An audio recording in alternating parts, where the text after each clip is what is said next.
One peaceful evening, as Edward, the 91-year-old veteran, was enjoying the cool and serene night air, suddenly, the loud roar of motorcycles shattered the quiet space. He turned around, and immediately 5 bikers sped toward him, their speed so fast that the sound of their engines echoed like thunder, startling Edward. The 5 bikes raced past in the blink of an eye, so close that he could feel the strong breeze they left behind. Thinking they would continue on their way, Edward was surprised when they suddenly stopped and turned around. As the 5 bikers saw Edward standing there, they had no intention of leaving. Instead, they circled back, and one of them revved his engine loudly, making the noise reverberate through the quiet street. They started riding around him, the sound of their tires skidding on the pavement, creating a provocative noise. One of them slapped his helmet and mocked, "Old man, walking out here in the middle of the night? Looks like you don't even know what we're up to. Or do you want to become the circus act?" The second one laughed loudly, targeting Edward's old jacket. "Oh, look at that.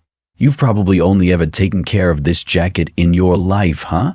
And still you dare to come out here among us?" Another biker snorted and scoffed.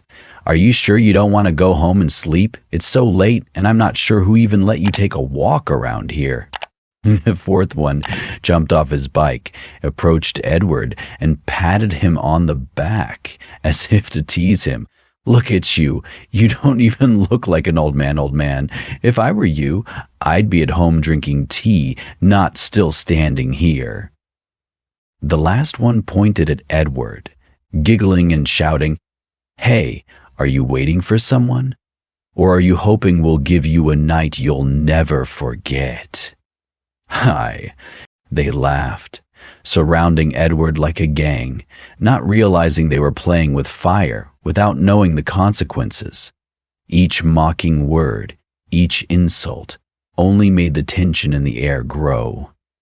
But Edward remained still, showing no signs of fear or being affected.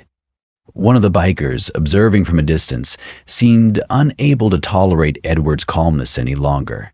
He sped up, twisted the throttle of his motorcycle, and stopped right in front of him. The biker closed in, his gaze full of challenge. "Who are you?" he asked, his voice full of disdain. "What's your name? How old are you? Walking around at this hour? You must be just wandering around like some old man with no purpose, huh?" Edward remained calm, showing no fear. "My name is Edward, 91 years old," he said, his voice gentle but firm. The biker scoffed, not believing his ears. 91 years old, and you think your name and age mean anything to us? Let's see what you've got in your pockets," he said, without hesitation, starting to rummage through Edward's jacket and pants pockets. His fingers skimmed over the worthless items, from an old handkerchief to a frayed wallet, but there was nothing of value or interest. He felt disappointed, glanced at his laughing companions, then turned back to look at Edward once more. Edward didn't change his demeanor, simply replying calmly, "I'm just on my way to the diner to have dinner. There's nothing but these things. Thank you for getting my attention, but I don't have anything interesting." Although Edward didn't resist, the bikers didn't back off. They continued to crowd around him, forcing him to lead them to the diner he was heading to. One of the group, with a challenging look, said, "Go ahead, old man. Take us to your diner. We'll see what you can do." Despite his internal resistance, Edward had no choice but to move forward, silently leading them toward the familiar diner. Along the way, the bikers kept mocking him and hurling crude words at him. "This old man probably has nothing interesting to do except eat dinner and go home, right?" One of them laughed loudly. "But who knows? Maybe he has something better than we think, huh?" Edward remained silent, walking through their contempt. But he didn't let their words shake him. When they arrived at the diner, things didn't improve. The bikers didn't stop at mocking him. They continued to harass him and cause a commotion. One of them stood right next to Edward's table, deliberately eavesdropping as he ordered his meal. "All right, all man, anything interesting on the menu?" the biker said, mocking him up and down. Edward tried to ignore him, but his silence only made them bolder. "You're probably just ordering something simple, nothing special." When one of the other diners looked over at the bikers with disapproval and seemed about to speak up, one of the bikers immediately turned around, grinning maliciously, and said, "You probably don't want to get involved with us. If you want trouble, just say the word. We're ready to deal with it." He raised an eyebrow, his threatening tone filling the air. Everyone in the restaurant felt uncomfortable with the actions of the bikers, but their overpowering presence and rude attitude made no one dare to resist. The atmosphere became tense, with everyone silent, only the sound of motorcycle engines from outside the restaurant, accompanied by the mocking laughter of the bikers. Edward, a man of great compassion and always ready to help those around him, never imagined he would be treated this way. Throughout his life, he had done many good deeds for the community. Coming from a wealthy family, Edward always maintained humility and never forgot his roots. After leaving the military, he continued to develop his family business and created many opportunities for others. He had awarded scholarships to poor students, supported small businesses, and constantly sought ways to help his community. His contributions not only had a significant impact, but also earned him the respect and affection of those around him. In everyone's eyes, Edward was a role model of kindness and dedication. However, today, he faced a challenge that he never could have imagined in his life full of good deeds. The terrible actions of the biker gangs shocked him. This was the first time in his life, a life filled with good deeds, that Edward had to face such violation and injustice. Both he and the people sitting in the restaurant could not believe their eyes. The restaurant that Edward had once visited to relax and enjoy peaceful moments now became the scene of an unnecessary conflict. Faced with the rudeness and tyranny of the bikers, Edward felt a deep sadness. The memories of a life he had dedicated to the community did not help him resist the harm caused by these ignorant individuals. Not stopping there, the bikers continued to harass the people in the restaurant with their arrogant and haughty attitude. They walked to each table, teasing and disturbing the diners who were trying to enjoy their meals, making the atmosphere in the restaurant tense and uncomfortable. Particularly, one of them, with a challenging expression, began to tease the young women sitting near the counter. He made cruel and aggressive remarks, continuously mocking and making vulgar jokes. "You probably don't know anything about life except for looking pretty, huh?" He laughed loudly, his eyes scanning the girls sitting together. One of the girls tried to remain calm, but his intrusion made her feel extremely uncomfortable. He did not let up, continuing to provoke her with taunting words. "Why don't you smile a bit, little girl? Or are you afraid you're not pretty enough to get anyone's attention?" His words were like daggers, stabbing into the hearts of the girls sitting there. However, the bikers did not care about their feelings. They only found joy in making others uncomfortable and seeing themselves as powerful.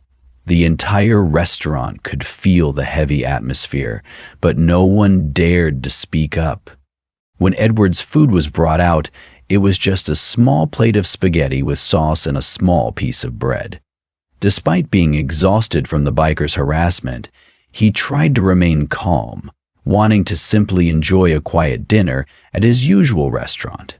But just as he was about to take a bite, one of the bikers suddenly lunged forward, snatching Edward's plate of spaghetti and bread. He sat down across from him, sneering with contempt, and began eating in front of him, without any hesitation or embarrassment. "This is what a real dinner looks like," he mocked while eating, his tone full of arrogance. "Don't you think you should share with your friends?" The group of bikers laughed derisively, looking at Edward with disdain. They didn't care about how tired or frustrated he was. They continued mocking him, making cruel jokes about his small portion of food, deliberately trying to humiliate him. Edward said nothing, silently watching the biker holding his chopsticks. Although he didn't want to cause trouble, a fire of anger slowly began to rise within him. These men were not only disrespecting him, but were also showing contempt for everyone in the restaurant. Despite trying to control the anger swelling inside him, it seemed like everything had crossed Edward's breaking point. Every mocking word, every look of disdain they threw at him felt like a blow to his self-esteem. His patience was running out, and deep down he knew that it was probably time to teach these punks a lesson. They really have no idea who they're messing with, he thought to himself. They think I'm just an old man, some easy target, but they don't know anything about my past.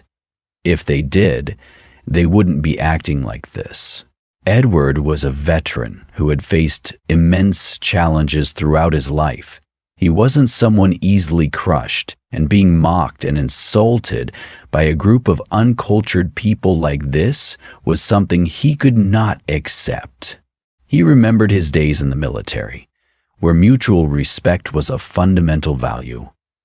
The lessons of courage and resilience had shaped him, and now he felt he had to stand up, even if his age was no longer what it once was. He looked at the bikers one more time, feeling the chaos in his chest. These guys were probably newcomers, never having faced real challenges in life. But they would soon learn that not everyone is easy prey. Edward made a firm decision. If they didn't stop, he would show them that his patience and respect had limits. The bikers continued to laugh and mock, unaware that they were standing on the edge of something they would never forget. At this point, Edward decided he could not tolerate it any longer. After everything that had happened with the biker group, he felt it was time to put an end to this game. The anger that had simmered inside him had now exploded, and he knew he couldn't let these people continue to humiliate him. With the calm demeanor characteristic of someone who had faced countless challenges in life, Edward took out his phone and dialed a number. The bikers looked at him and burst out laughing, thinking he was calling the police. One of them mocked him, saying calling the police wouldn't do any good. The biker confidently declared that they had friends in the police and would face no problems if arrested. Then he even threatened that if they were arrested, they would come back to teach Edward a lesson. But Edward was not shaken by these threats. He quietly made the call, speaking softly so they couldn't hear. After finishing, he put the phone down on the table, and the leader of the group, Owen, immediately became fixated on the screen. He stared at the name displayed on the phone, and his expression immediately changed. He couldn't take his eyes off the screen, as though he was facing something completely unexpected. The other bikers noticed Owen's confusion and began asking him what was happening. Unable to respond immediately, Owen reluctantly took the phone and glanced at it. A name appeared on the screen that left the whole group stunned. It was the name Mayor. They couldn't believe that someone like Edward could be in contact with such a powerful person. At first, they thought it was just a bluff to scare them, but when they saw the panic on Owen's face and felt the tension in the air, they began to worry. The bikers started reconsidering, wondering if this could be true. If Edward really had a connection to the mayor, they could be in big trouble. The dangers were no longer a distant thought. They were the reality they were facing right now. Just as the bikers were preparing to leave, the sound of a police siren echoed, followed by blinding flashing lights. 2 police cars rushed to the front of the diner and stopped. Armed officers stepped out, exuding authority and ready to handle any situation. 2 officers entered the diner while 2 others stood outside, surrounding the exits to prevent anyone from escaping. The bikers looked at the officers, then turned their gaze to Edward, who was still sitting there, calm as if nothing was happening. They burst into laughter, clutching their stomachs and pointing at him in mockery. However, when they looked closer, they noticed something different. The officers were not smiling. On the contrary, their faces were solemn, as if they were witnessing something extremely grave. Before they could understand what was happening, the officers drew their handcuffs and began subduing them. Owen, the leader of the biker group, stared at the officers in disbelief. He couldn't imagine that the allies he had once trusted were now turning against him in this situation. One of the officers explained that they were not betraying him, but simply following orders from the police chief, who had received direct instructions from the mayor. The arrest order came from the highest level and was undeniable. At this point, the bikers began to realize that they had gone too far and had encountered someone not to be underestimated. Edward's relationship with the mayor and his strong influence had brought justice to the biker group. They couldn't help but feel a growing fear as they recognized the magnitude of their mistake. Owen, his face full of frustration and anger, asked Edward how he had managed to turn everything into this. But Edward remained silent, sitting there without responding. One of the officers, seeing the confusion in the biker group, approached and coldly said, "You guys don't know what you've done. The man you just mocked is not an ordinary person. He's a hero in this community. By messing with him, you've messed with everyone here. The mayor, and we all respect him, and no one is allowed to harm him." Owen, still wide-eyed in disbelief, asked in suspicion, "What are you talking about? He's just some old man. What's so special about him?" The officer looked at Owen with an emotionless expression. "Don't joke. You guys don't even know that Edward has helped people like you. He helped your leader and opened a mechanic shop for him, and that's how your gang was able to form and survive." At this moment, Owen's face hardened, the shocking truth leaving him speechless. Another officer stepped forward, his tone stern. "That's why you're in big trouble. Not only you, but your entire gang will face severe consequences. Your actions have not only Edward, but also the community he's built. The mayor has already directed us on this, and you can't escape."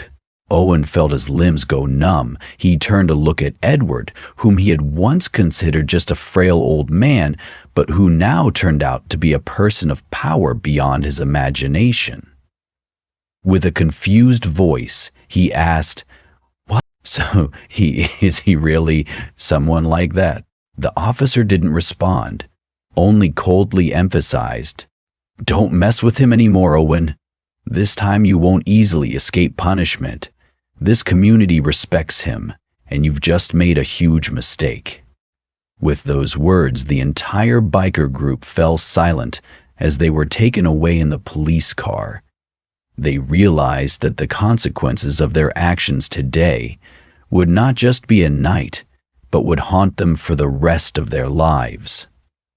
As the bikers were being escorted into the police vehicle, one of the officers turned to look at them with a stern expression. "Why would you do something so awful? Didn't you think about the consequences?" They looked at each other, and then one of them lowered his head, sighed and replied mournfully, "We didn't know he had that much power. We just joined the gang and wanted to impress by acting tough, but we didn't expect to mess with the wrong person." The gang leader, who had been silent for a long time, finally spoke up, his voice tinged with regret. "I warned them. This kind of behavior isn't allowed in our gang, but they didn't listen.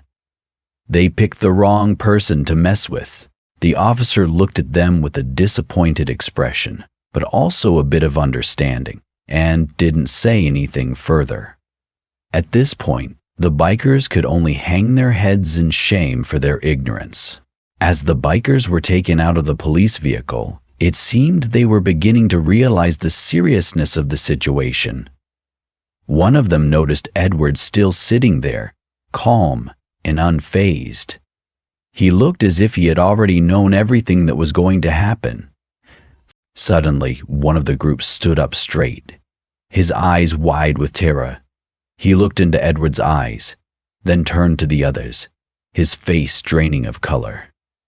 "Oh God, we've messed with the wrong person," he exclaimed, his voice trembling. "This is not someone we can play with." The other bikers, seeing this, began to understand, and their anxiety deepened. One of them hurriedly stepped forward, knelt before Edward, and pleaded, "Please, please forgive us, Mr. Edward. We didn't know you were so important. Please don't hurt us." Another one, unwilling to be outdone, quickly knelt as well, his eyes red and his voice shaky. "We were wrong. We just wanted to impress and play a prank. We didn't mean to cause such a mess. Please forgive us." Each one of the gang knelt, heads bowed, before Edward, repeatedly apologizing and muttering words of regret. They couldn't believe that someone they had mocked, someone they thought was just a harmless old man, could have such power and influence. Edward remained seated, his gaze cold but patient. He didn't rush to respond. The bikers continued to kneel, apologizing repeatedly, their hands trembling as they felt the surging waves of fear swelling inside them. Finally, after a long silence, Edward spoke gently, his voice calm, yet full of weight. "You don't need to apologize to me. You should apologize to the community you've hurt. You need to learn how to respect others. Don't think you can play with anyone without facing the consequences." They were silent, listening to each of Edward's words as a valuable lesson. Although they couldn't fully grasp everything he said, they all realized one thing. They had crossed paths with someone no one in the gang could provoke without facing consequences. At that moment, one of the gang members lifted his head, his eyes filled with regret, and softly said, "We understand now, Mr. Edward. Thank you for not seeking revenge. We will never do this again." Later, the mayor sought to meet with Edward to apologize. The mayor, with a sincere expression, said, "We apologize for not stopping their actions sooner. This was a great mistake, and we will do everything we can to address it." Edward looked at them calmly and responded, "There's no need to apologize. It's not your fault. I simply thank you for arriving at the right moment and offering your help." In the end, the guilty bikers faced the consequences they deserved. They were taken to court and sentenced to a few weeks in jail. Additionally, they were banned from approaching Edward and the diner where they had caused trouble for so long. The community also did not forgive them. Under the leadership of the gang's leader, the bikers decided to impose their own punishment. These bikers were expelled from the gang and the community, and if they dared return after serving their sentence, they would face even harsher punishments. Ultimately, the guilty bikers received their just punishment. The community returned to peace, and life went on as before. Edward continued his usual walks to the diner, no longer worried about the harassment from the biker gang.